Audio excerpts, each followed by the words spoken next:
If you're watching this video, then I highly doubt I need to explain who 2011X is. He's been the face of the Sonic.exe community for years, and in Outcome Memories, he is our first, as of recording this, and only executioner in Outcome Memories. Now with that said, let me teach you how to play him, and let's cut to the intro.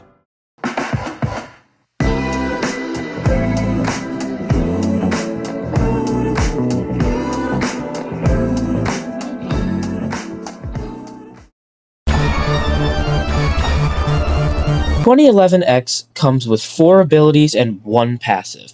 The first ability is Invisibility. Upon using Invisibility, 2011X will go invisible. Wow, who saw that coming? While invisible, 2011X is immune to all stuns, moves much faster, and reveals nearby survivors' locations. While using Invisibility, 2011X cannot jump or attack. 2011X can exit invisibility by using the ability again, or running out of his ability meter. Upon exiting invisibility, if he reappears near a survivor, he will play a quick animation giving the ability end lag, but if he appears a short distance away from the survivors, he will skip the animation entirely, allowing for 2011X to pull off some sneaky tricks.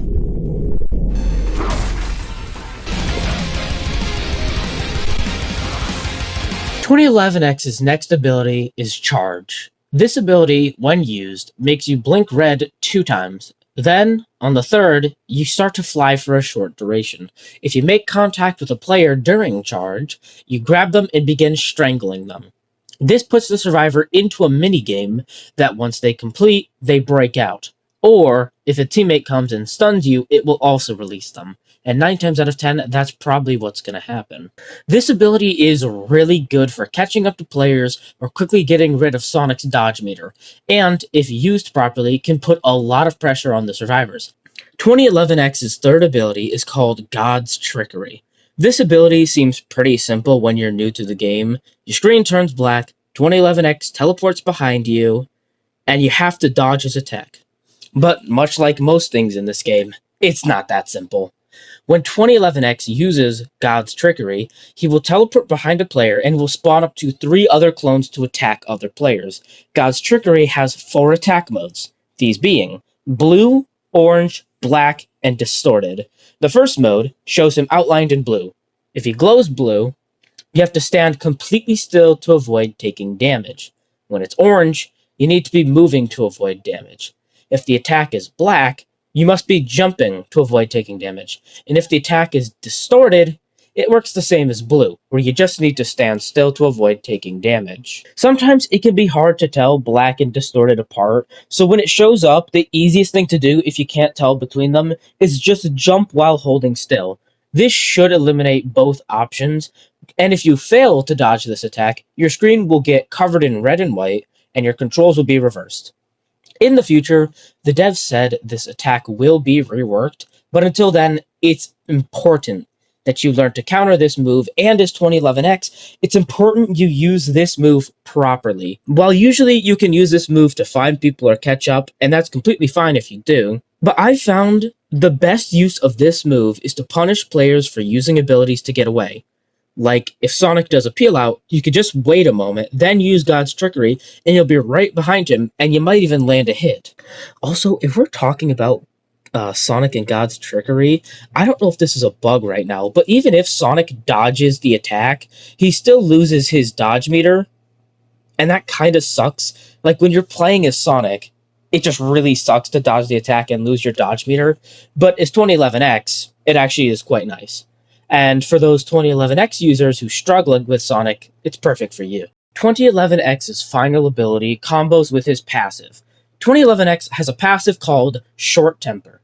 Every time 2011X is stunned, this passive activates and adds to a rage meter on the side of your screen.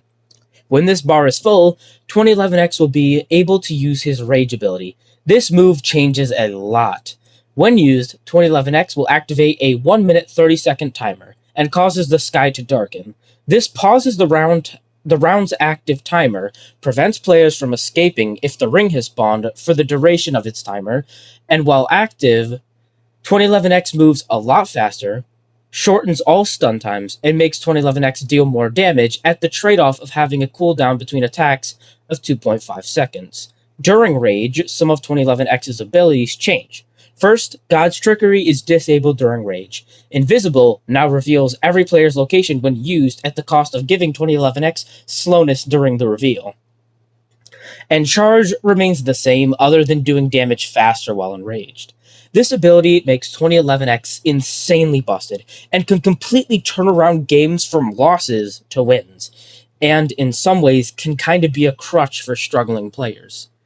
Rage shortening stun time makes this move perfect to get strong stunners out of the way during Rage. Characters like Knuckles, Amy, and Eggman are great targets to go after during Rage.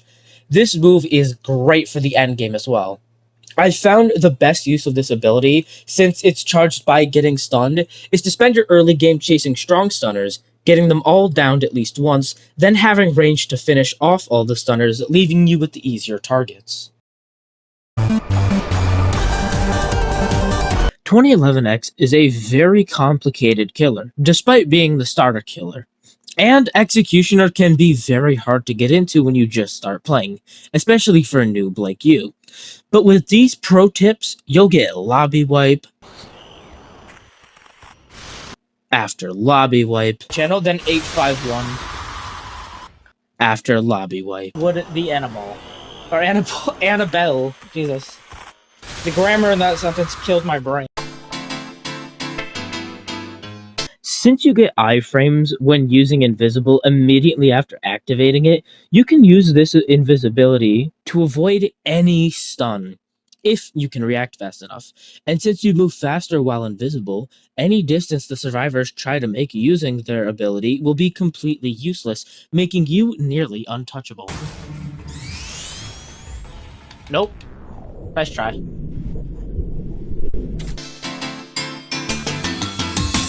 Since you can avoid end lag on invisible by appearing away from a survivor, you can go ahead of survivors to cut them off. Unless the survivor's expecting this to happen, it's basically a guaranteed hit since it's very hard to react to.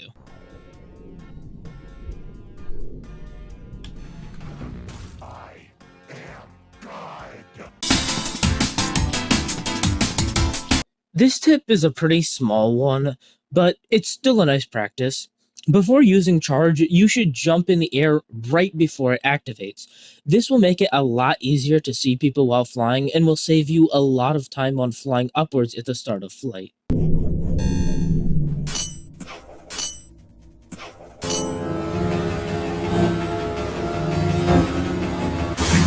Die at my hand. Strength-wise, I believe 2011X is decent. However, I would change a few things, mainly with Rage mode, because it feels less like a comeback tool sometimes and more like a crutch that 2011X relies on to win. First of all, I'd change the timer to 1 minute instead of 1 minute and 30 seconds, and next I'd stop it from pausing the game timer and preventing people from leaving. This move should require strategy to use, not just saving it until you're about to lose and guaranteeing kills. I think the main problem with Killer currently isn't even Killer itself, but just how strong survivors are.